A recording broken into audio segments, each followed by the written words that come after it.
준우야, 미경아, 거기 왜 있니? 나도 태워줘. 정수는 소리쳤지만 배는 점점 멀어져 갔습니다. 미경이 배 난간에서 손을 흔들며 비웃듯 말했습니다. 어머니, 잠깐만 거기 계세요. 금방 다녀올게요. 정수는 그 자리에 주저앉았습니다. 가슴이 무너져 내렸습니다. 오늘 사연 시작하기 전에 구독과 좋아요는 무료 버튼이니까 꼭 눌러주세요. 여러분께 행운이 찾아올 거예요. 이정수는 올해로 66이었습니다. 평생을 가족을 위해 살아온 삶이었죠. 젊은 시절엔 남편과 함께 작은 식당을 운영하며 아들 준호를 키웠습니다. 새벽같이 일어나 장을 보고 밤늦게까지 설거지를 하던 그 시절이 엊그제 같은데 어느새 머리는 하얗게 새고 허리는 구부정해졌습니다. 남편이 세상을 떠난 지도 벌써 5년이 흘렀습니다. 정수는 지금 아들 준호와 며느리 미경의 집에서 함께 살고 있었습니다. 아니, 함께 산다기보다는 한 지붕 아래 있을 뿐이었죠. 식사 시간이면 밥상을 차려야 했고, 손주들이 학교 갈 때면 아침 도시락을 싸야 했습니다. 청소와 빨래는 당연히 정순의 몫이었습니다. 하지만 정수는 불평하지 않았습니다.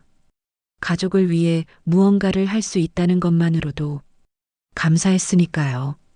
아침 6시 정순의 하루는 시작됩니다. 다른 가족들이 모두 잠든 새벽 정수는 조용히 이불을 개고 부엌으로 향했습니다. 냉장고 문을 열어 오늘 아침 메뉴를 생각했습니다. 준호는 국물이 있는 음식을 좋아하고 미경은 기름진 음식을 싫어했죠. 손주들은 편식이 심해서 반찬을 여러 가지 준비해야 했습니다. 정수는 쌀을 씻으며 창밖을 바라보았습니다. 아직 어둠이 가시지 않은 새벽 하늘이었습니다. 이 시간만큼은 정순의 시간이었습니다.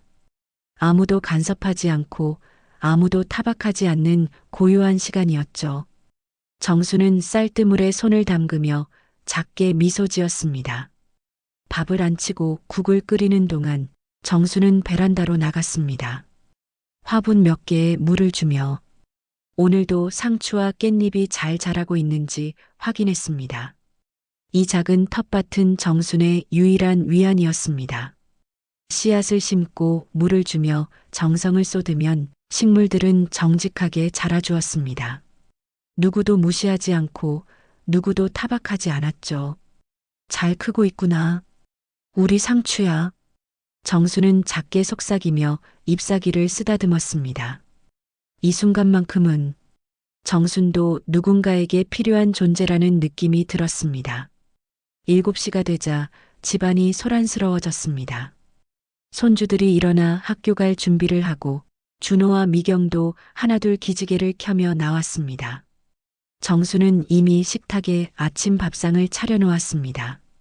따뜻한 밥과 된장국, 김치, 계란말이, 멸치볶음까지 정성스럽게 준비했죠.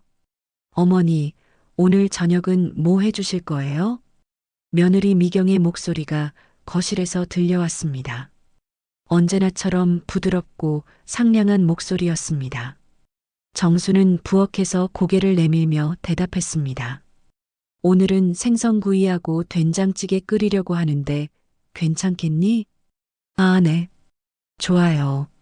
그런데 어머니, 요즘 장 보실 때 너무 비싼 거 사시는 거 아니에요? 이번 달 카드값 보니까 좀 많이 나왔던데요. 미경의 말투는 여전히 부드러웠지만 정순의 가슴은 철렁 내려앉았습니다.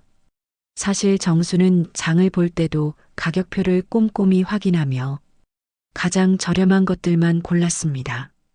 할인 스티커가 붙은 상품을 찾아다니고 마트 전단지를 챙겨보며 특가 상품만 샀습니다. 하지만 미경은 늘 이런 식이었습니다. 겉으로는 상냥하게 웃으며 말하지만 그 속에는 가시가 숨어 있었죠. 아니다.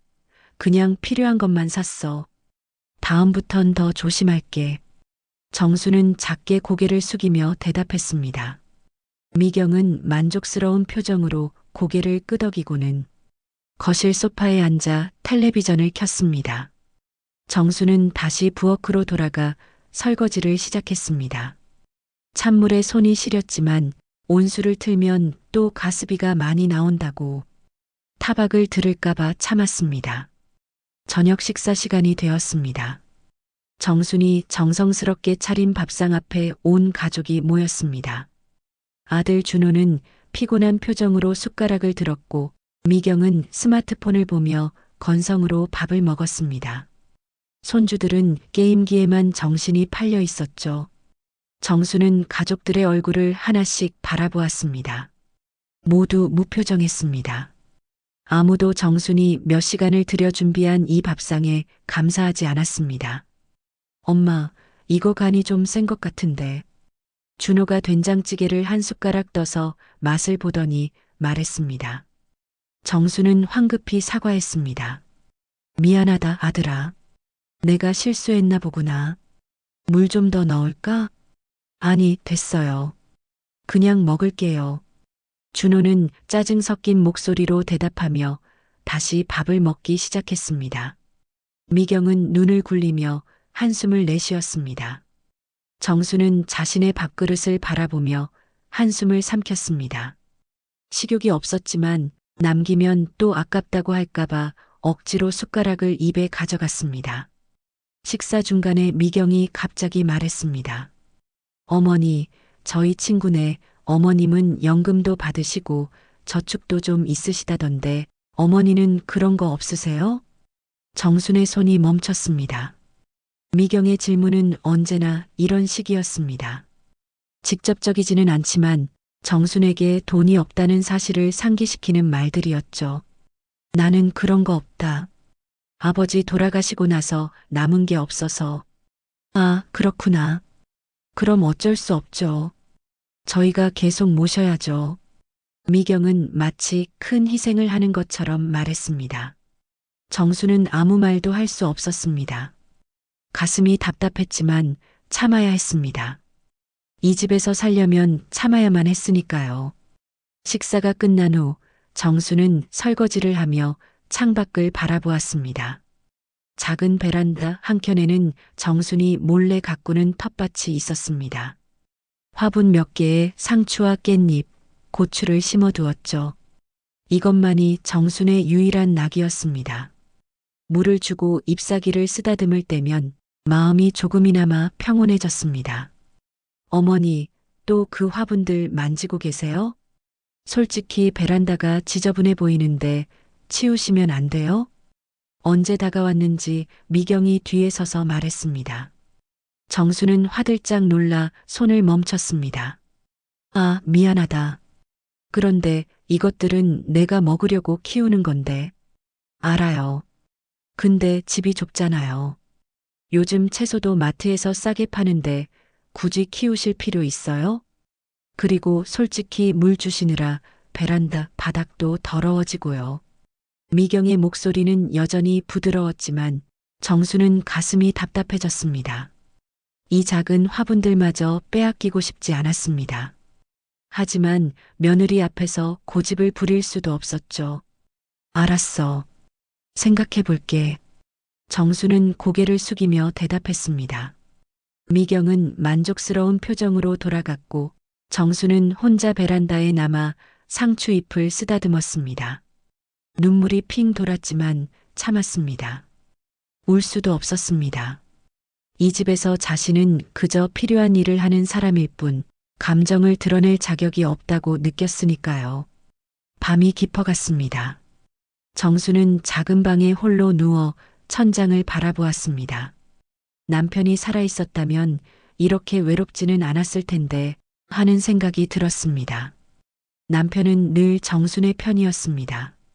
정순이 힘들어할 때면 손을 꼭 잡아주며 괜찮다고 우리 함께 이겨내자고 말해주던 사람이었죠. 식당 일이 힘들 때도 돈이 부족할 때도 남편은 항상 정순을 위로해 주었습니다.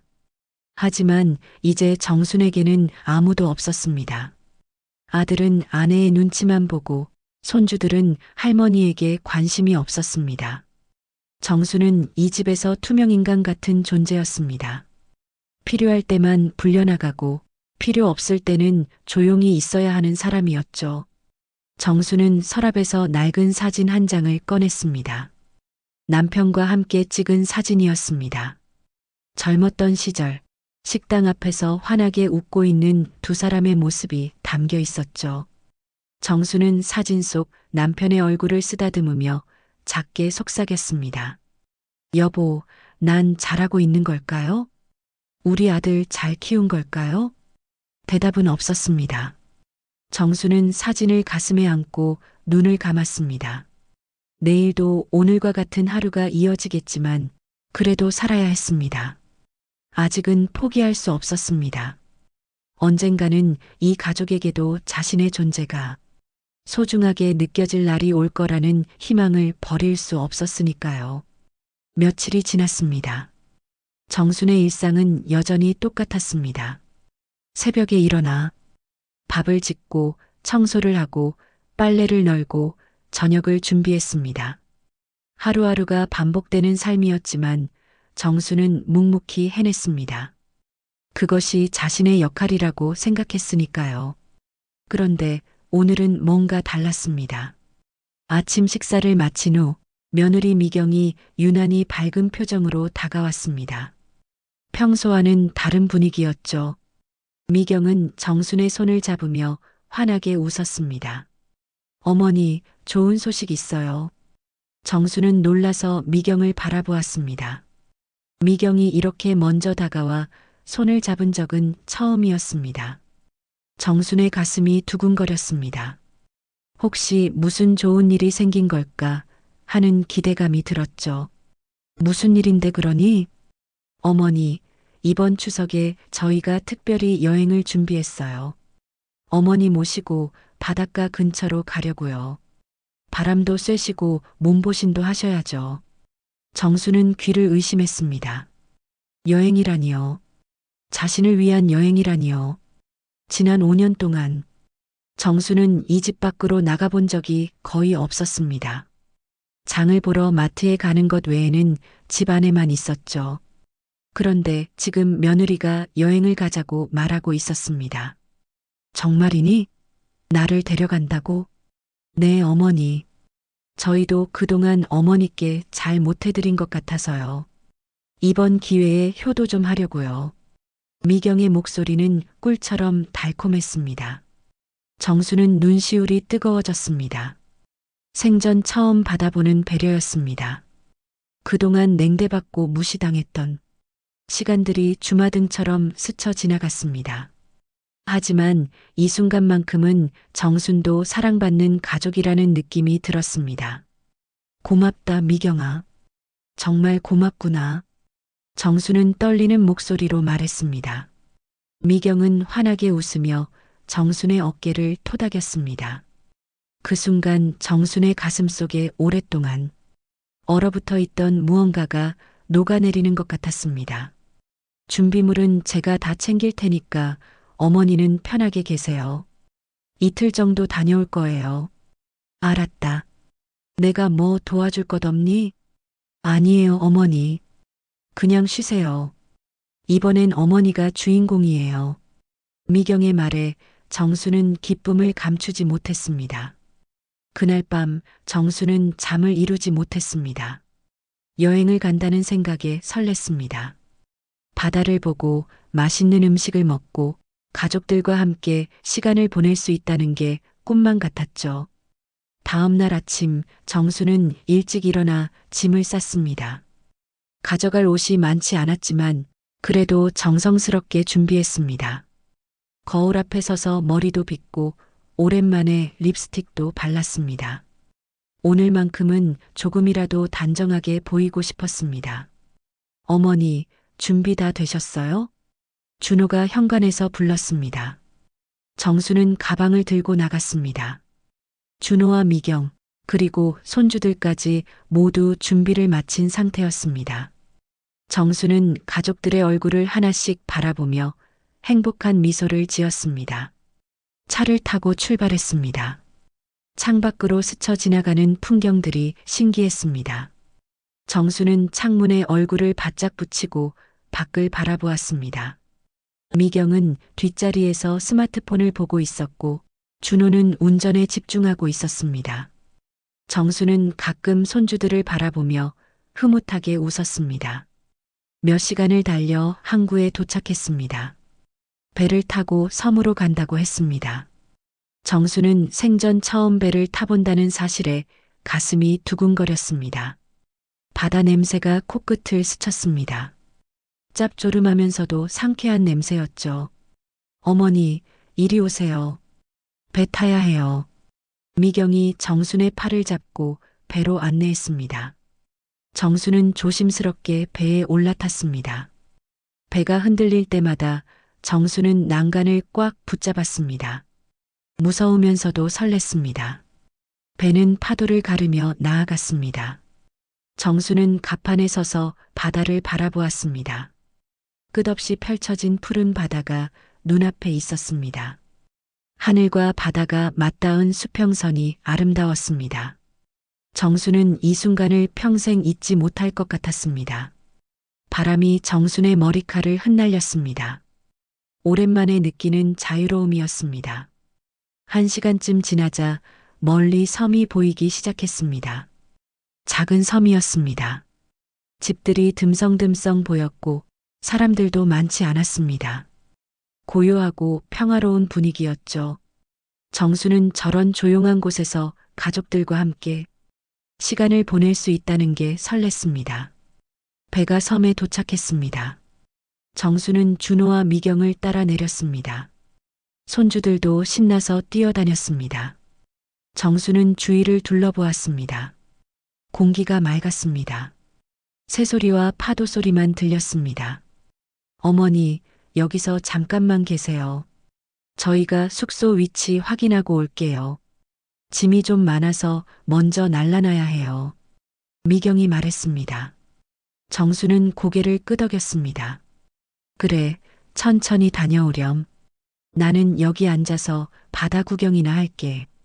준호와 미경, 그리고 손주들은 짐을 들고 어디론가 걸어갔습니다. 정수는 벤치에 앉아 바다를 바라보았습니다. 평화로웠습니다. 이렇게 여유로운 시간을 보낸 게 얼마만인지 모르겠습니다. 10분, 20분이 지났습니다. 하지만 가족들은 돌아오지 않았습니다. 정수는 조금 불안해지기 시작했습니다. 주위를 둘러보았지만 아무도 보이지 않았습니다. 섬은 너무 조용했습니다. 사람의 인기척이 거의 느껴지지 않았습니다. 30분이 지났습니다. 정수는 점점 더 불안해졌습니다. 뭔가 이상했습니다. 아무리 짐이 많아도 30분이나 걸릴 일은 아니었습니다. 정수는 자리에서 일어나 가족들이 간 방향을 바라보았습니다. 그때 멀리서 배소리가 들렸습니다. 정순이 고개를 돌리자 아까 타고 온 배가 다시 출발 준비를 하고 있었습니다. 정수는 이상하다는 생각이 들었습니다. 그리고 순간 배 위에서 익숙한 모습들이 보였습니다. 준호와 미경, 손주들이었습니다. 정순의 심장이 쿵하고 내려앉았습니다. 무슨 일인지 이해할 수 없었습니다. 왜 가족들이 배에 타고 있는 거죠? 정수는 황급히 일어나 부두 쪽으로 달려갔습니다. 준호야, 미경아, 거기 왜 있니? 정수는 소리쳤습니다. 하지만 배는 이미 출발하고 있었습니다. 정수는 손을 흔들며 계속 소리쳤습니다. 나도 태워줘. 잠깐만, 잠깐만. 미경이 배 난간에 서서 정순을 바라보았습니다. 그 얼굴에는 미소가 있었습니다. 하지만 그 미소는 따뜻하지 않았습니다. 차갑고 냉정한 미소였습니다. 미경이 손을 흔들었습니다. 마치 작별 인사를 하듯이요. 어머니, 잠깐만 거기 계세요. 금방 다녀올게요. 미경의 목소리가 바람에 실려 들려왔습니다. 하지만 그 말은 거짓말처럼 느껴졌습니다. 정수는 계속 손을 흔들며 소리쳤지만 배는 점점 멀어져 갔습니다. 정수는 그 자리에 주저앉았습니다. 다리에 힘이 풀렸습니다. 손이 떨렸습니다. 가슴이 쿵쾅거렸습니다.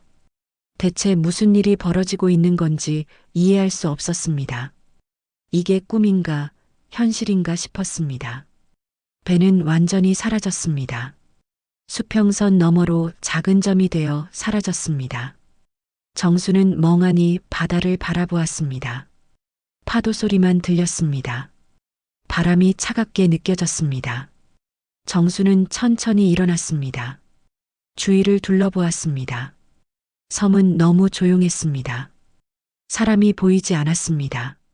정수는 불안한 마음을 진정시키며 걷기 시작했습니다. 마을이 있을 거라고 생각했습니다. 사람들이 있을 거라고 믿었습니다. 좁은 길을 따라 걸었습니다. 양쪽으로 나무들이 우거져 있었습니다. 바람에 나뭇잎이 바스락거렸습니다. 정수는 점점 더 불안해졌습니다. 이게 정말 여행이 맞는 걸까요? 왜 가족들은 자신을 두고 떠난 걸까요? 한참을 걷자 작은 마을이 나타났습니다. 오래된 집들이 몇 채 보였습니다. 정수는 안도의 한숨을 쉬었습니다. 사람들이 있을 거라는 희망이 생겼습니다. 정수는 집들 사이를 걸으며 사람을 찾았습니다. 그때 한 집 앞에 서게 되었습니다. 낡은 대문이 있는 집이었습니다. 정수는 무심코 대문을 바라보았습니다. 그리고 그 순간 정순의 발걸음이 멈췄습니다. 대문 옆 우편함에 이름이 적혀 있었습니다. 이정순. 정수는 눈을 의심했습니다. 자신의 이름이 적혀 있었습니다. 분명히 자신의 이름이었습니다. 정수는 손을 뻗어 우편함을 만져보았습니다. 실제였습니다. 꿈이 아니었습니다. 이게 대체 무슨 일이지? 정수는 중얼거렸습니다. 가슴이 두근거렸습니다. 이해할 수 없는 일이 벌어지고 있었습니다. 자신의 이름이 적힌 집이 이 낯선 섬에 있다니요. 정수는 떨리는 손으로 대문을 밀었습니다. 문이 삐걱거리며 열렸습니다. 정수는 떨리는 손으로 대문을 밀었습니다. 마당으로 들어서자 오래된 집 한 채가 보였습니다. 세월의 흔적이 역력했지만 기본 구조는 튼튼해 보였습니다. 정수는 조심스럽게 현관으로 다가갔습니다. 문은 잠겨 있지 않았습니다. 손잡이를 돌리자 문이 열렸습니다. 정수는 숨을 고르고 안으로 들어갔습니다. 먼지 냄새가 코를 찔렀습니다. 오랫동안 사람이 살지 않은 집이라는 게 느껴졌습니다. 하지만 가구들은 그대로 있었습니다. 식탁, 의자, 장롱까지 모두 제자리에 있었습니다. 정수는 거실을 둘러보았습니다. 벽에 걸린 액자들이 눈에 들어왔습니다. 그리고 그 순간 정순의 심장이 멎는 것 같았습니다. 액자 속 사진에는 젊은 시절의 남편이 있었습니다. 남편이 이 집 앞에서 찍은 사진이었습니다. 이게 대체... 정수는 액자를 집어들었습니다. 손이 떨렸습니다. 분명히 남편이었습니다. 남편의 환한 미소가 사진 속에 있었습니다. 정수는 무릎이 꺾이는 것 같았습니다. 소파에 주저앉았습니다. 남편이 이 집을 알고 있었다는 뜻이었습니다. 아니, 남편이 이 집을 준비했다는 뜻이었습니다. 하지만 왜일까요? 왜 정순에게 말하지 않았을까요? 정순의 머릿속이 복잡해졌습니다. 정순은 일어나 집안을 더 살펴보기 시작했습니다. 부엌으로 가니 오래된 그릇들이 찬장에 있었습니다. 방으로 가니 이불과 옷가지들이 장롱에 정리되어 있었습니다. 모든 것이 누군가 살 준비를 해둔 것처럼 보였습니다. 서랍을 열어보았습니다. 여러 서류들이 들어 있었습니다. 정수는 서류들을 하나씩 꺼내보았습니다. 그리고 그 순간 눈이 휘둥그레졌습니다. 등기부등본이었습니다. 소유자 이름에는 이정순이라고 적혀 있었습니다. 이게 정말 내 명의로 되어 있네. 정수는 믿을 수 없다는 표정으로 서류를 읽어 내려갔습니다. 집과 땅이 모두 정순의 명의로 등기되어 있었습니다. 등기 날짜를 보니 10년 전이었습니다. 남편이 살아있을 때였습니다. 정수는 다른 서류들도 뒤지기 시작했습니다. 그러다 봉투 하나를 발견했습니다. 봉투에는 정순의 이름이 적혀 있었습니다. 남편의 글씨였습니다. 정수는 떨리는 손으로 봉투를 열었습니다. 안에는 편지가 들어 있었습니다. 정순아, 이 편지를 읽고 있다면 나는 이미 세상을 떠났겠구나. 미안하다. 살아생전에 이 이야기를 하지 못해서 정말 미안하다. 하지만 말하지 못한 이유가 있었다. 이 집과 땅은 내가 우리 식당을 운영하며 조금씩 모은 돈으로 샀다. 아무도 모르게 말이다. 준호에게도 당신에게도 말하지 않았다. 왜냐하면 두려웠기 때문이다. 우리 아들 준호를 사랑하지만 나는 알고 있었다. 준호가 약한 아이라는 것을, 며느리 미경에게 휘둘리는 아이라는 것을. 그래서 걱정이 됐다. 내가 죽고 나면 당신이 혼자 남을 거라는 게 두려웠다. 이 땅과 집은 당신만을 위한 거다. 당신이 힘들 때, 기댈 곳이 필요할 때 이곳으로 오렴. 여기는 당신의 집이다. 아무도 빼앗을 수 없는 당신만의 공간이다. 서류는 모두 서랍에 넣어뒀다. 등기부등본, 토지 문서, 모든 게 당신 명의로 되어 있다. 이 집에는 당신이 살 수 있도록 기본적인 것들을 다 준비해뒀다. 정순아, 당신은 평생 나와 가족을 위해 살았다. 이제는 당신을 위해 살아도 된다. 이 집이 당신을 지켜줄 거다. 사랑한다. 정순아, 항상 미안하고 고맙다. 당신의 남편 올림. 정수는 편지를 읽으며 눈물이 쏟아졌습니다. 남편이 자신을 위해 이런 준비를 해뒀다뇨. 아무 말 없이 조용히 자신을 지켜주려 했다뇨.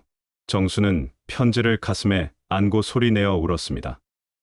여보, 고마워요. 정말 고마워요. 한참을 울고 나서 정수는 고개를 들었습니다. 그리고 문득 깨달았습니다. 며느리 미경과 아들 준호가 자신을 이곳에 데려온 이유를요. 이들도 이 땅에 대해 알고 있었던 겁니다. 그래서 자신을 이곳에 데려와 버린 거였습니다. 정순의 가슴이 뜨겁게 타올랐습니다. 분노와 배신감이 밀려왔습니다. 하지만 동시에 남편의 사랑도 느껴졌습니다. 남편은 이런 상황까지 예상했던 걸까요? 그래서 이 모든 걸 준비해둔 걸까요? 정수는 일어나 창문을 열었습니다. 바다가 보였습니다. 푸른 바다와 하늘이 펼쳐져 있었습니다. 정수는 깊게 숨을 들이쉬었습니다. 바다 냄새가 폐 속 깊이 들어왔습니다. 이제 어떻게 해야 하지? 정수는 중얼거렸습니다. 가족들은 자신을 버리고 갔습니다. 하지만 남편은 자신을 지켜주려 했습니다. 정수는 이 집에 서서 많은 생각을 했습니다. 지난 5년간 며느리와 아들에게 당한 일들이 떠올랐습니다. 무시당하고 천대받고 짐 취급받았던 순간들이요. 정수는 주먹을 쥐었습니다. 더 이상 당하고만 살 수는 없었습니다. 남편이 남겨준 이 선물을 지켜야 했습니다. 그리고 아들과 며느리에게 똑똑히 보여줘야 했습니다. 자신이 더 이상 무기력한 늙은이가 아니라는 것을요. 정수는 다시 서랍을 열어 서류들을 꼼꼼히 살폈습니다. 등기부등본, 토지대장, 모든 서류가 완벽하게 정리되어 있었습니다. 남편이 얼마나 신경 써서 준비했는지 느껴졌습니다. 그때 밖에서 인기척이 들렸습니다. 정수는 창문으로 다가가 밖을 내다보았습니다. 나이 지긋한 남자 한 명이 대문 앞에 서 있었습니다. 섬 주민으로 보였습니다. 누구세요? 정순이 물었습니다. 남자는 고개를 들어 정순을 바라보았습니다. 아, 누가 들어간 것 같아서요. 이 집 오랫동안 비어 있었거든요. 혹시 주인분이신가요? 네, 그런 것 같습니다. 정수는 조심스럽게 대답했습니다. 남자는 반가운 표정을 지었습니다. 오, 드디어 오셨네요. 저는 이 마을 이장입니다. 오랫동안 이 집 주인이 오시길 기다렸어요. 혹시 이정순 씨 맞으신가요? 네, 맞습니다. 아이고, 반갑습니다. 들어가도 될까요? 드릴 말씀이 있어서요. 정수는 고개를 끄덕이며 현관문을 열었습니다. 이장은 집 안으로 들어왔습니다. 두 사람은 거실에 마주 앉았습니다. 돌아가신 남편분이 생전에 이 땅을 사시면서 저한테 부탁을 하셨어요. 언젠가 부인께서 오시면 잘 도와드리라고요. 정수는 놀라서 이장을 바라보았습니다. 남편이 그런 부탁까지 했다뇨. 그래서 그동안 집을 관리하고 있었습니다. 가끔 청소도 하고 환기도 시키고요. 남편분이 돈을 미리 맡겨두셨거든요. 정순의 눈시울이 또다시 뜨거워졌습니다. 남편의 배려가 이토록 깊었다뇨. 이장은 차분한 목소리로 말을 이었습니다. 남편분이 돌아가시기 1년 전쯤이었을 겁니다. 이곳에 오셔서 저한테 당부하셨어요. 부인께서 언젠가 이곳에 오실 거라고. 그때 잘 도와드리라고요. 그리고 관리비도 미리 맡기셨습니다. 정수는 가슴이 먹먹해졌습니다. 남편이 자신의 죽음을 예감하고 이 모든 걸 준비했다는 사실이 믿기지 않았습니다. 남편은 병원에서도 괜찮다고 금방 나을 거라고 말했었습니다. 하지만 속으로는 알고 있었던 거였습니다. 남편이 다른 말은 없었나요? 있었습니다. 부인께서 이곳에 오시면 힘든 일이 있었을 거라고 아시더군요. 그러니 마을 사람들이 따뜻하게 대해드리라고 부탁하셨습니다. 정수는 고개를 숙였습니다. 눈물이 또 흘렀습니다. 남편은 정말 모든 것을 알고 있었던 겁니다. 자신이 죽고 나면 정순이 힘들어질 거라는 것을, 아들과 며느리가 정순을 제대로 대하지 않을 거라는 것을 말입니다. 이장님, 제가 여쭤볼 게 있습니다. 말씀하세요. 혹시 최근에 젊은 부부가 이 집에 대해 물어본 적 있나요? 아니면 이 땅에 대해 알아본 사람이 있었나요? 이장의 표정이 굳어졌습니다. 뭔가 아는 게 있다는 표정이었습니다. 있었습니다. 한 달 전쯤이었을 겁니다. 젊은 여자분이 오셔서 이 집 주인이 누구냐고 물어보셨어요. 제가 이정순 씨 명의로 되어 있다고 했더니 자기가 며느리라고 하더군요. 정순의 심장이 쿵 하고 내려앉았습니다. 며느리, 미경이었습니다. 미경이 한 달 전에 이미 이곳에 다녀갔던 겁니다. 그분이 뭐라고 했나요? 어머니가 치매가 있어서 재산 관리를 못 하신다고 하더군요. 그래서 자기들이 대신 관리하고 싶다고 땅 문서를 넘겨달라고 했습니다. 정수는 분노로 온몸이 떨렸습니다. 미경이 그런 거짓말까지 했다니요. 자신을 치매 환자로 만들어서 땅을 가로채려 했던 겁니다. 그래서 어떻게 하셨어요? 당연히 거절했죠. 남편분께서 부인 외에는 누구에게도 이 땅에 대한 정보를 주지 말라고 신신당부하셨거든요. 그래서 그냥 돌려보냈습니다. 정수는 안도의 한숨을 쉬었습니다. 다행이었습니다.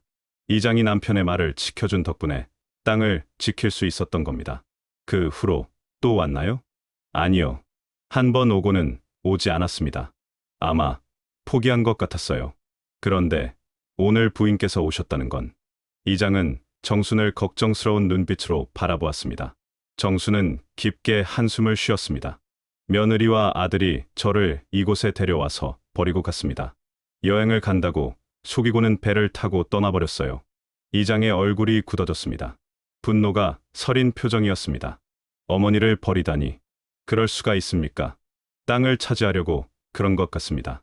저를 이곳에 버려두면 제가 어찌할 도리가 없을 거라고 생각한 거죠. 이장은 고개를 저으며 혀를 찼습니다. 요즘 세상이 어떻게 돌아가는 건지 모르겠습니다. 부모를 그렇게 대하다니. 부인, 걱정하지 마세요. 제가 도와드리겠습니다. 고맙습니다, 이장님.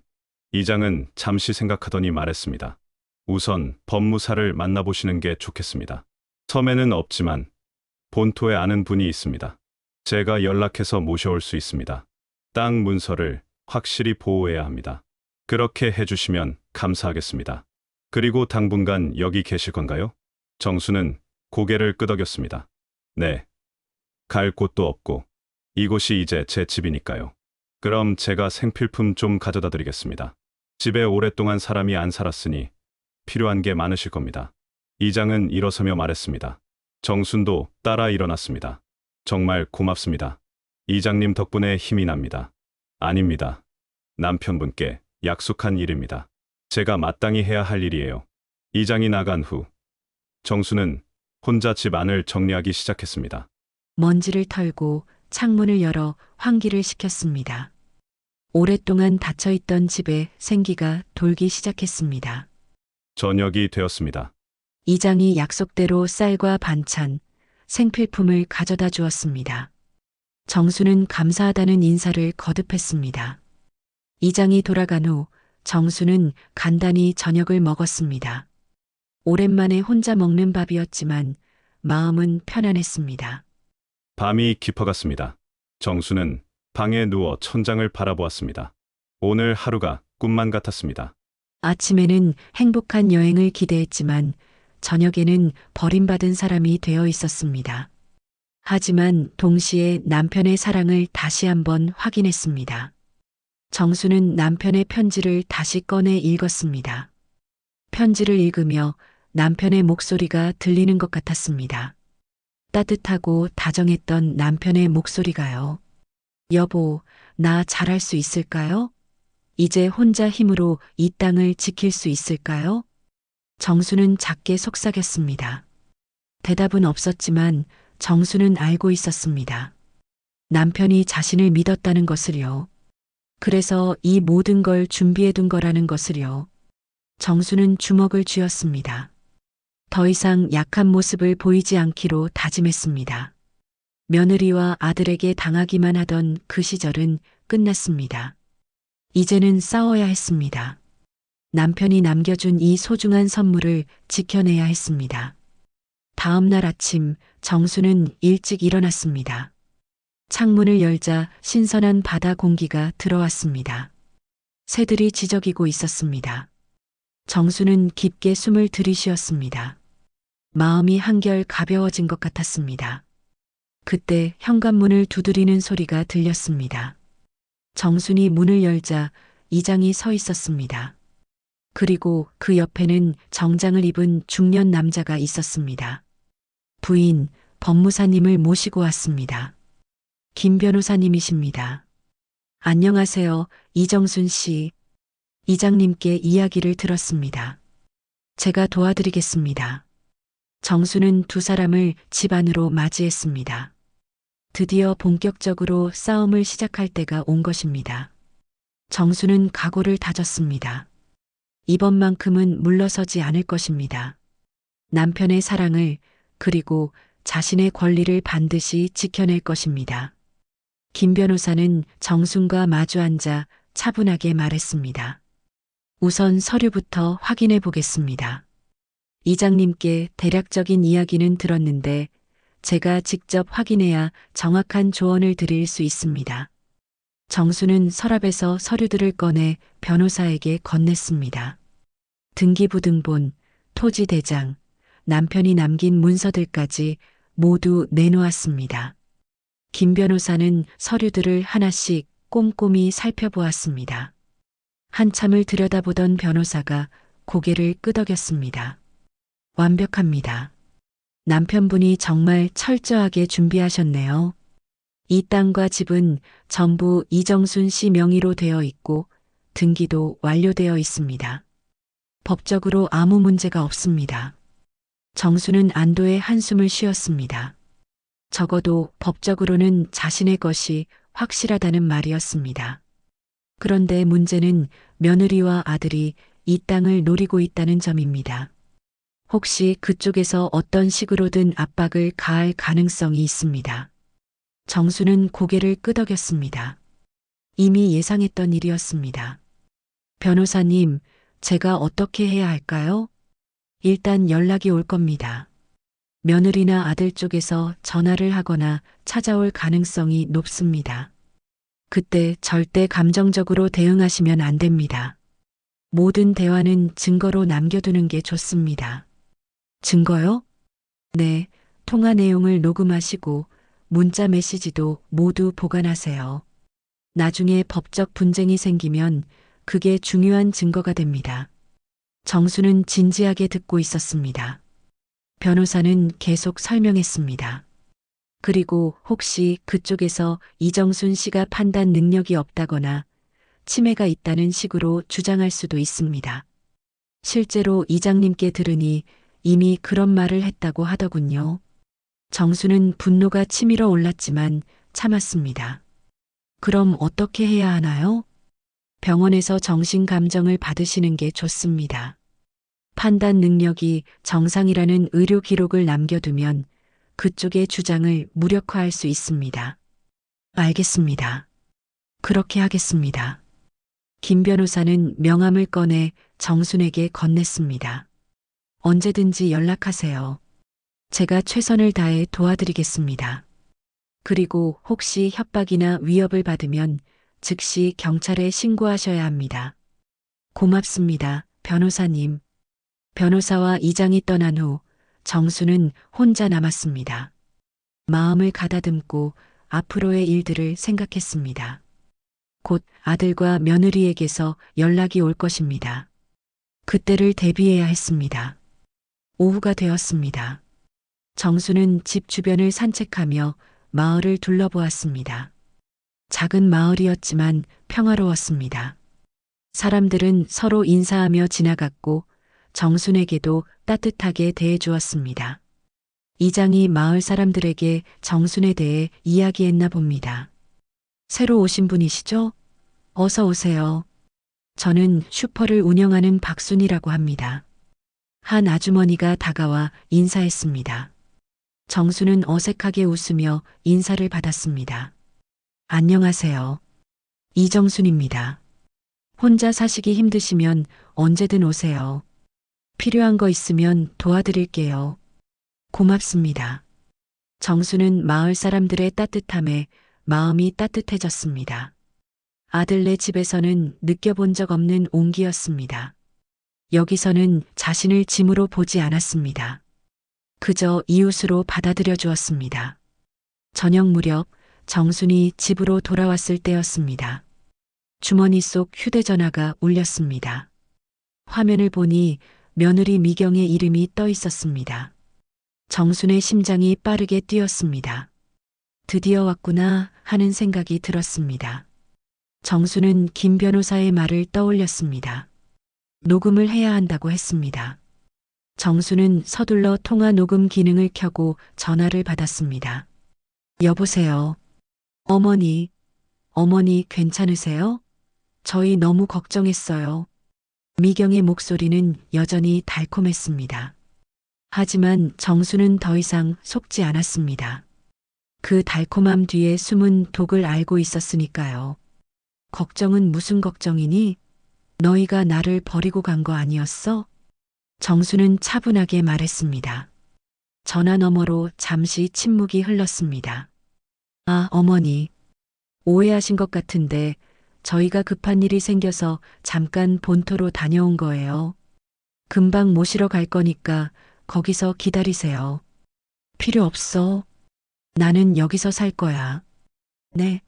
어머니, 무슨 말씀이세요? 거기는 사람도 없고 불편한데. 내 집이야. 내 명의로 된 집이니까 여기서 살 거야. 전화 너머로 미경의 숨소리가 거칠어졌습니다. 순간 목소리 톤이 변했습니다. 어머니, 그 집 말씀이시죠? 아시면서 그러시는 거예요? 그래, 알아. 너희가 이 땅을 노리고 나를 여기 버린 것도 다 알아. 에휴, 이제야 솔직해지시네요. 어머니, 그 땅 어차피 혼자서 관리도 못 하실 거잖아요. 저희한테 넘기시면 잘 관리할 테니까 서류에 도장만 찍어주세요. 정수는 분노로 손이 떨렸지만 목소리는 침착하게 유지했습니다. 안 돼. 이건 내 남편이 나만을 위해 남긴 거야. 너희한테 줄 수 없어. 어머니, 지금 정신이 온전하신 거예요? 나이 드시니까 판단력이 흐려지신 것 같은데 병원에 한번 가보시는 게 어때요? 미경이 드디어 본색을 드러냈습니다. 정순을 정신 이상자로 몰아가려는 것이었습니다. 하지만 정순은 이미 준비되어 있었습니다. 내 정신은 멀쩡해. 그리고 이미 변호사도 만났고 의사한테도 진단받을 거야. 너희가 무슨 짓을 해도 소용없어. 전화 너머로 물건 깨지는 소리가 들렸습니다. 미경이 화가 난 것 같았습니다. 좋아요, 어머니. 그럼 법적으로 가시죠. 우리도 변호사 선임할 테니까요. 어머니가 우리 가족을 배신한 거 절대 안 잊을 거예요. 배신은 너희가 먼저 했잖아. 나를 버리고 간 게 누구야? 어머니는 아무것도 모르세요. 그 땅이 얼마나 가치 있는지. 우리는 어머니 모시느라 얼마나 고생했는데 이제 와서 우리 몫을 안 주겠다는 거예요? 정수는 쓴웃음을 지었습니다. 결국 미경의 본심이 드러난 것입니다. 고생했다는 것도 모셨다는 것도 모두 거짓이었습니다. 그저 재산을 노렸을 뿐이었습니다. 미경아, 너희가 나를 어떻게 대했는지 나는 다 기억하고 있어. 무시하고 천대하고 짐 취급한 것 다 알아. 그런데 이제 와서 내 몫이라고? 웃기지 마. 어머니. 미경이 소리쳤지만 정수는 전화를 끊어버렸습니다. 손이 떨렸습니다. 가슴이 두근거렸습니다. 하지만 후련했습니다. 평생 처음으로 자신의 목소리를 낸 것 같았습니다. 정수는 통화 녹음 파일을 확인했습니다. 모든 대화가 녹음되어 있었습니다. 이것이 증거가 될 것입니다. 미경의 본심을, 그들의 계획을 증명하는 증거가요. 밤이 되었습니다. 정수는 침대에 누워 천장을 바라보았습니다. 오늘 하루도 힘든 하루였습니다. 하지만 이제 시작일 뿐이었습니다. 앞으로 더 큰 싸움이 기다리고 있을 것입니다. 정수는 남편의 편지를 다시 꺼내 읽었습니다. 남편의 글씨를 따라가며 힘을 얻었습니다. 여보, 나 잘하고 있는 거 맞죠? 당신이 남겨준 것 내가 꼭 지킬게요. 약속해요. 정수는 편지를 가슴에 안고 눈을 감았습니다. 내일은 더 강해져야 합니다. 더 이상 물러설 곳이 없었습니다. 이 땅은 남편의 사랑이었고 정순의 마지막 희망이었습니다. 무슨 일이 있어도 지켜낼 것입니다. 며칠이 지났습니다. 정수는 김 변호사의 조언대로 본토의 병원에 가서 정신 감정을 받았습니다. 의사는 정순이 판단 능력에 전혀 문제가 없다는 소견서를 작성해 주었습니다. 정수는 그 소견서를 꼼꼼히 챙겨 집으로 돌아왔습니다. 섬에서의 생활은 생각보다 평화로웠습니다. 마을 사람들은 정순을 따뜻하게 대해주었고 이장은 수시로 들러 필요한 것이 없는지 물어봐 주었습니다. 정수는 오랜만에 사람 사는 온기를 느꼈습니다. 아들네 집에서는 느껴본 적 없는 따뜻함이었습니다. 하지만 평화는 오래가지 않았습니다. 일주일 후 정순이 텃밭에 물을 주고 있을 때였습니다. 대문 밖에서 익숙한 목소리가 들렸습니다. 엄마, 엄마 계세요? 아들 준호의 목소리였습니다. 정순의 손이 멈췄습니다. 심장이 빠르게 뛰었습니다. 드디어 직접 찾아온 것입니다. 정수는 깊게 숨을 들이쉬고 대문으로 걸어갔습니다. 대문을 열자 준호와 미경이 서 있었습니다. 두 사람의 얼굴에는 억지로 지은 듯한 미소가 걸려 있었습니다. 하지만 그 눈빛은 차갑기만 했습니다. 엄마, 우리 들어가도 돼요? 준호가 물었습니다. 정수는 잠시 망설이다가 고개를 끄덕였습니다. 어차피 피할 수는 없는 일이었습니다. 세 사람은 거실에 마주 앉았습니다. 어색한 침묵이 흘렀습니다. 엄마, 그동안 어떻게 지내셨어요? 많이 불편하셨죠? 미경이 먼저 입을 열었습니다. 여전히 달콤한 목소리였지만 정수는 더 이상 속지 않았습니다. 불편하진 않았어. 오히려 여기가 편해. 정수는 담담하게 대답했습니다. 미경의 미소가 굳어졌습니다. 엄마, 솔직히 말씀드릴게요. 우리가 이 땅에 대해 알고 있어요. 아버지가 남기신 거죠? 준호가 말했습니다. 정수는 고개를 끄덕였습니다. 그래, 맞아. 내 아버지가 나를 위해 남겨준 거야. 그럼 더 잘 됐네요. 엄마, 이 땅을 우리한테 넘겨주세요. 우리가 개발해서 돈도 벌고 엄마도 편하게 모실 수 있잖아요. 미경이 본론으로 들어갔습니다. 정수는 고개를 저었습니다. 안 돼. 이건 내 아버지가 나만을 위해 남긴 거야. 너희한테 줄 수 없어. 준호의 얼굴이 붉어졌습니다. 참고 있던 감정이 터져 나오는 것 같았습니다. 엄마, 대체 왜 그러세요? 우리가 엄마 아들이잖아요. 가족끼리 이렇게 할 필요 있어요? 가족? 정수는 쓴웃음을 지었습니다. 가족이라는 사람들이 나를 섬에 버리고 갔잖아. 그게 가족이 할 짓이니? 미경이 끼어들었습니다. 어머니, 그건 오해예요. 우리가 급한 일이 있어서 잠깐 다녀온 거라니까요. 거짓말하지 마. 너희가 이 땅을 차지하려고 나를 여기 버린 거 다 알아. 너는 한 달 전에 이미 여기 와서 이장님한테 땅 문서 넘기라고 했잖아. 내가 치매라고 거짓말까지 하면서 말이야. 미경의 얼굴이 하얗게 질렸습니다. 자신의 거짓말이 들통난 것입니다. 미경은 당황한 표정으로 준호를 쳐다보았습니다. 엄마, 그건 준호가 말을 더듬었습니다. 정수는 단호하게 말했습니다. 너희가 나를 어떻게 대했는지 나는 다 기억하고 있어. 무시하고 천대하고 짐 취급한 것 다 알아. 장 볼 때마다 카드값 따지고 온수 틀지 말라고 하고 내 텃밭까지 치우라고 했잖아. 정순의 목소리가 떨렸습니다. 그동안 쌓였던 감정들이 터져나왔습니다. 나는 평생 너희 아버지와 너를 위해 살았어. 새벽부터 밤늦게까지 식당에서 일했고 너 대학 보내려고 온갖 고생을 다했어. 그런데 너는 나한테 뭘 해줬니? 아내 눈치만 보면서 나를 방치했잖아. 준호는 고개를 숙였습니다. 아무 말도 하지 못했습니다. 미경이 대신 입을 열었습니다. 어머니, 우리도 힘들었어요. 어머니 모시면서 경제적으로도 부담이 컸고요. 이제라도 우리한테 뭔가 보상을 해주셔야 하는 거 아니에요? 정수는 미경을 똑바로 바라보았습니다. 보상? 내가 밥 해주고 청소해주고 빨래해주고 손주들 돌봐준 게 보상이 아니었니? 나는 그냥 얹혀 산 게 아니야. 내 노동으로 내 자리를 만든 거야. 그건 당연한 거잖아요. 식구인데 그 정도는 해야죠. 미경이 소리쳤습니다. 본성이 드러나기 시작했습니다. 그래, 당연한 거라고 생각했구나. 내 희생은 당연하고 너희 요구는 정당하다고 생각한 거지. 정수는 천천히 일어났습니다. 이제 나가줘.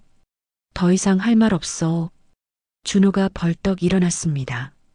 엄마, 우리 진짜 법적으로 갈 거예요. 아버지가 제정신으로 엄마한테만 재산을 남긴 게 이상하다고 주장할 거예요. 그래, 그렇게 해봐. 나도 변호사 있어. 그리고 내 아버지가 남긴 편지도 있고 모든 증거도 다 있어. 너희가 나를 버린 것도 전화로 협박한 것도 다 녹음했어. 정순의 말에 두 사람의 얼굴이 굳어졌습니다. 자신들이 생각했던 것보다 정순이 훨씬 준비되어 있었던 것입니다. 엄마가 이럴 줄 몰랐어요. 정말 실망이에요. 준호가 떨리는 목소리로 말했습니다. 정수는 조용히 대답했습니다. 실망한 건 나야, 준호야. 나는 내가 좋은 사람으로 자랐다고 믿었어. 아버지처럼 따뜻한 사람이 될 거라고 생각했어. 근데 넌 아내 말만 듣고 엄마를 버렸잖아. 그게 더 실망스러워. 준호는 아무 말도 하지 못했습니다. 미경이 준호의 팔을 잡아 끌었습니다. 가요. 여기서 더 시간 낭비할 필요 없어요. 법원에서 봐요, 어머니. 두 사람은 화난 얼굴로 집을 나갔습니다. 대문이 쾅 하고 닫혔습니다. 정수는 그 자리에 주저앉았습니다. 다리에 힘이 풀렸습니다. 아들과 정면으로 대결한다는 게 이렇게 힘든 일인지 몰랐습니다. 눈물이 흘러내렸습니다.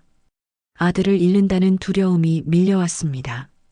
하지만 동시에 해방감도 느껴졌습니다. 더 이상 눈치 보지 않아도 된다는 것, 더 이상 무시당하지 않아도 된다는 것이 후련했습니다. 그때 대문이 다시 열렸습니다. 정수는 깜짝 놀라 고개를 들었습니다. 이장이 걱정스러운 얼굴로 들어왔습니다. 부인, 괜찮으세요? 아까 젊은 부부가 화난 얼굴로 나가는 걸 봤는데. 괜찮아요, 이장님. 제가 각오한 일이에요. 이장은 정순 옆에 앉았습니다. 힘드시죠? 네. 하지만 해야 할 일이에요. 제 남편이 남긴 것을 지켜야 해요. 이장은 고개를 끄덕였습니다. 잘하셨어요. 부당한 일에 맞서는 건 용기가 필요한 일입니다. 걱정하지 마세요. 마을 사람들이 모두 부인 편이에요. 정수는 고개를 들어 이장을 바라보았습니다. 그 따뜻한 말에 다시 눈물이 났습니다. 하지만 이번에는 슬픔의 눈물이 아니었습니다. 감사함의 눈물이었습니다.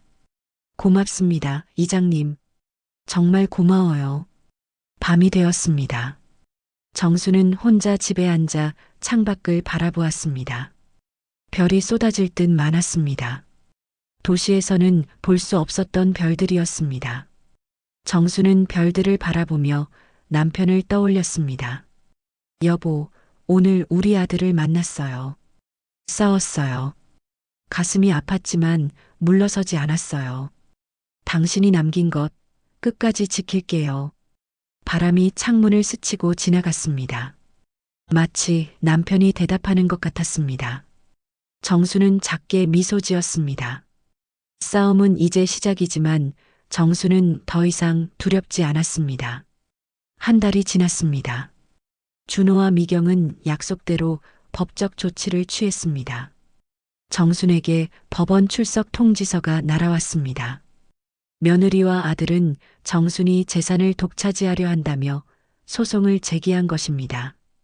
재산 분할과 함께 정순의 판단 능력에 문제가 있다는 주장까지 담겨 있었습니다. 정순은 김 변호사와 함께 법원으로 향했습니다. 이장도 함께 따라와 주었습니다. 법원 건물은 위압적이었습니다. 정수는 평생 법원에 와본 적이 없었습니다.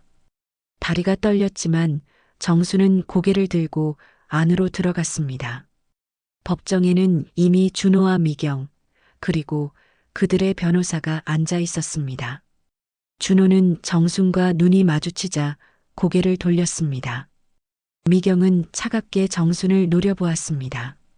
정순은 자리에 앉으며 깊게 숨을 들이쉬었습니다. 재판이 시작되었습니다. 판사가 서류들을 살펴보며 입을 열었습니다. 원고 측 주장을 먼저 듣겠습니다. 준호의 변호사가 일어났습니다. 판사님, 피고인 이정순 씨는 현재 66세로 고령입니다. 최근 들어 판단력이 흐려지고 있으며 재산 관리 능력이 없다고 판단됩니다. 또한 피고인은 원고인 아들 준호 씨에게 아무런 상속도 하지 않으려 하고 있습니다. 정수는 분노가 치밀었지만 참았습니다.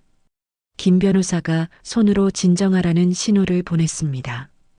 고인이 된 남편은 생전에 가족 모두를 위해 재산을 관리했어야 했으나 피고인에게만 땅을 넘긴 것은 부당합니다. 원고는 정당한 상속권을 주장하는 바입니다. 준호의 변호사가 앉았습니다. 이번엔 김 변호사가 일어났습니다. 판사님, 피고인 이정순 씨는 판단 능력에 전혀 문제가 없습니다. 병원에서 받은 정신감정 소견서를 제출하겠습니다. 김 변호사는 서류를 제출했습니다. 판사가 서류를 살펴보았습니다. 또한 고인이 된 남편은 명확한 의도를 가지고 부인에게만 재산을 남겼습니다. 고인이 직접 작성한 편지가 있으며 이는 법적으로 유효한 유언에 해당합니다. 김 변호사는 남편의 편지 사본을 제출했습니다. 판사가 편지를 읽기 시작했습니다. 법정은 조용했습니다. 정수는 떨리는 손을 꼭 쥐었습니다. 이 편지에는 고인이 부인만을 위해 재산을 남긴다는 명확한 의사가 담겨 있습니다. 또한 원고 측은 피고인을 섬에 버리고 떠난 사실이 있습니다. 이는 유기죄에 해당할 수 있습니다.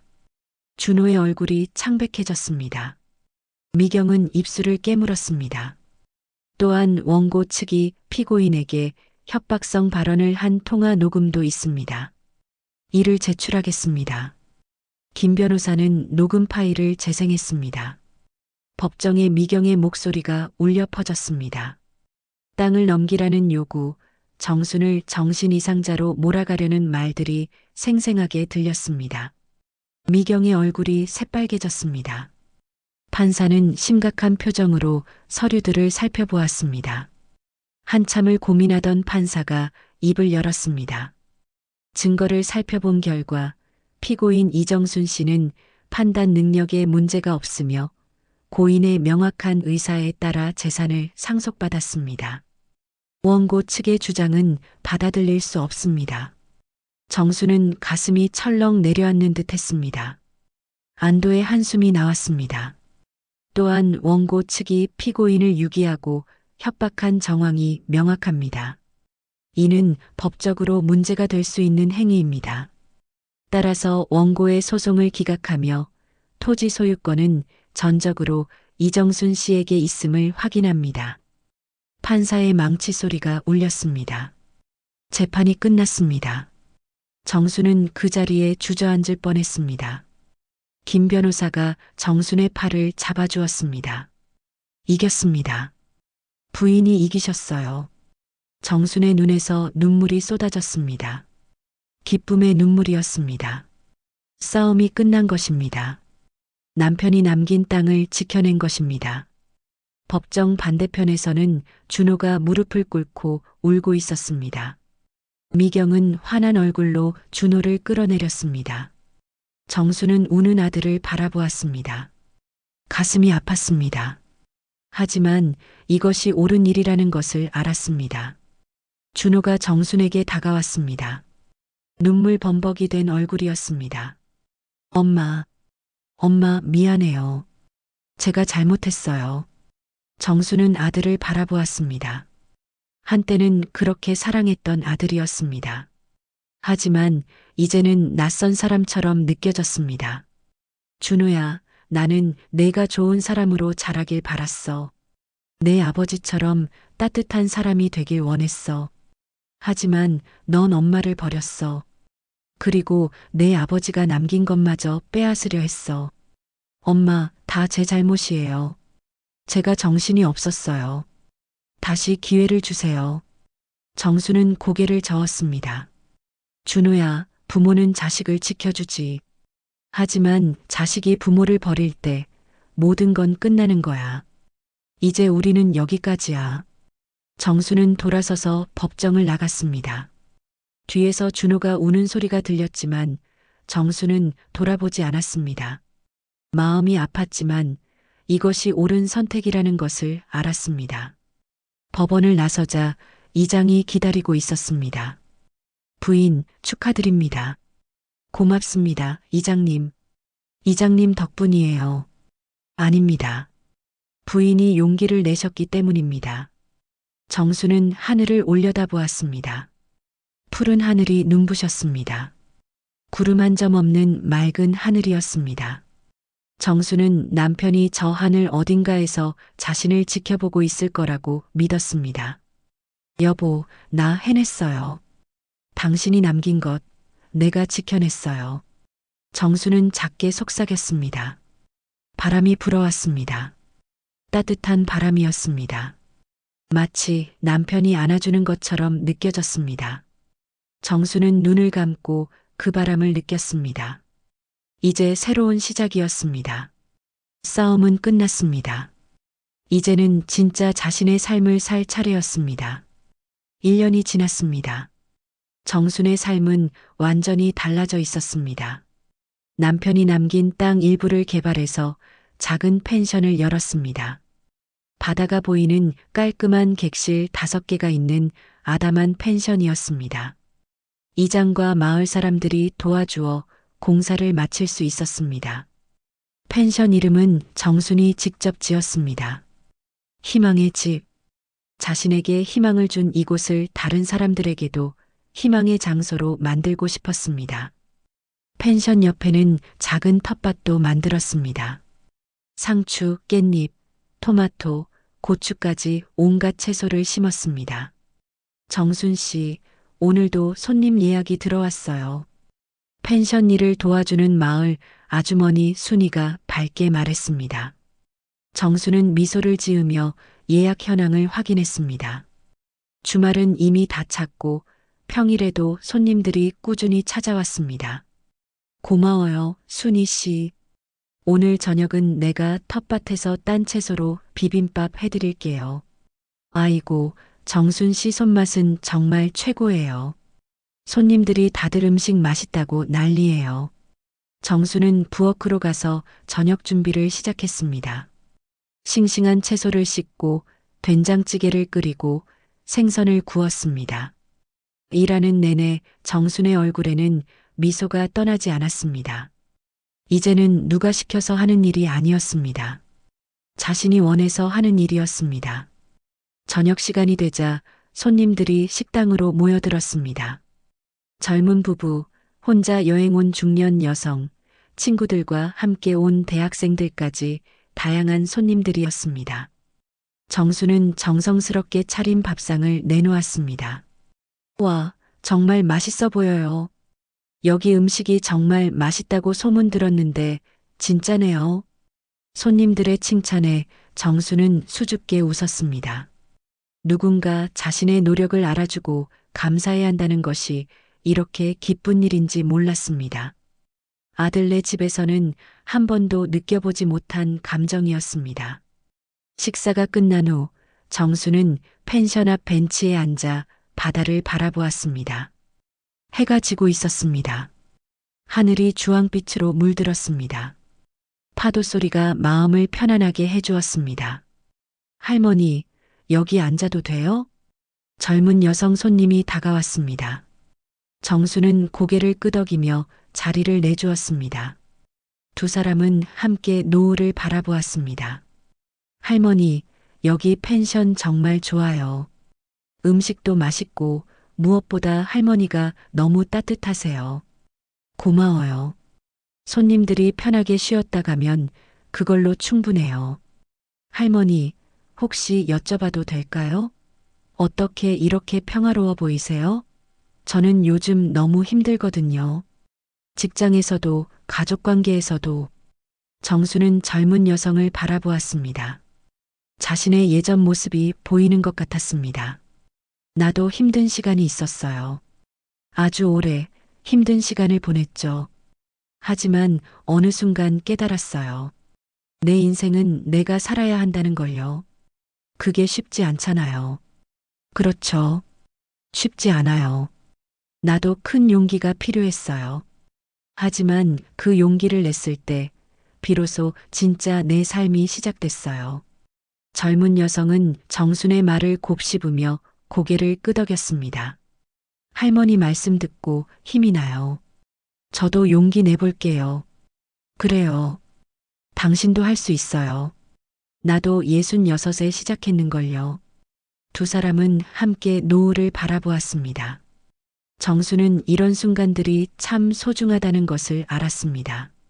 누군가에게 위로를 주고 희망을 나눌 수 있다는 것이 얼마나 의미 있는 일인지 깨달았습니다. 밤이 되었습니다. 손님들이 모두 객실로 돌아간 후 정수는 혼자 거실에 앉아 차를 마셨습니다. 조용하고 평화로운 시간이었습니다. 정수는 남편의 사진을 꺼내 바라보았습니다. 여보, 나 잘하고 있죠? 당신이 남겨준 이곳에서 새로운 삶을 살고 있어요. 이제는 행복해요. 진짜로요. 정수는 사진에 입을 맞추고 다시 서랍에 넣었습니다. 이제는 슬픔보다 감사함이 더 컸습니다. 남편이 자신을 위해 이 모든 걸 준비해줬다는 것에 감사했습니다. 다음 날 아침 정수는 일찍 일어나 텃밭으로 갔습니다. 채소들이 무럭무럭 자라고 있었습니다. 정수는 물을 주며 하나하나 쓰다듬었습니다. 이 작은 텃밭이 정순에게는 세상에서 가장 소중한 곳이었습니다. 정순 씨, 이장이 손을 흔들며 다가왔습니다. 요즘 이장은 거의 매일 들러서 정순의 안부를 물었습니다. 이장님, 아침 일찍 웬일이세요? 오늘 마을 회관에서 잔치가 있어요. 정순 씨도 오셔야죠. 마을 사람들이 다 모이는데요. 제가요? 괜찮을까요? 당연하죠. 이제 정순 씨도 우리 마을 사람이잖아요.